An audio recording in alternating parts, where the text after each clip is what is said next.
तर निवडणूक आयोग म्हणजे शेंदूर फासलेला धोंडा आहे असं उद्धव ठाकरेंनी म्हटलंय। शिवसेना नाव आणि चिन्ह इतरांना देण्याचा धोंड्याला अधिकार नाही अशी घणाघाती टीका त्यांनी केली आहे।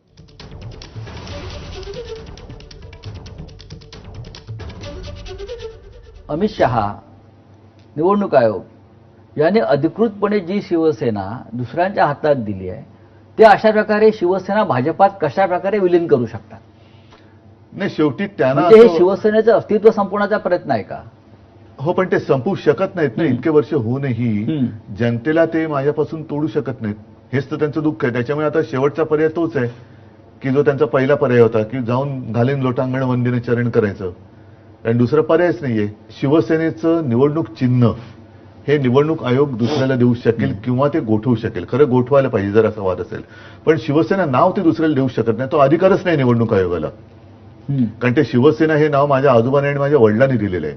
उद्या मी निवडणूक आयुक्ताचं नाव बदलून त्याचं नाव धोंड्या ठेवलं तर अधिकार आहे का? पण मग जर माझं नाव बदललं मी त्याला धोंड्याच म्हणणार।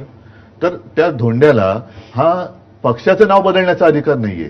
तो चिन्ह तुम्ही काढून घेऊ शकता जर लोकशाही पद्धतीमध्ये आम्ही काही वेडवाकडं वागलो असेल, ज्याला करप्ट प्रॅक्टिस म्हणतात त्याला। धोंड्याने ते बेकायदेशीर केले। त्या धोंड्याला शिवसेना नाव दुसऱ्याला देताच येत नाही ना, तो त्याच्या अधिकारच्या बाहेरच आहे। पण त्या धोंड्याला शेंदूर फासणारे दिल्लीत बसलेत म्हणून चालतंय। कारण एक धोंड्या गेला आणि दुसरा धोंड्या त्या खुर्चीवर बसलाय आणि तरी तो निर्णय बदलायला तयार नाही। पण ते लोक नाही ऐकणार त्यांचं।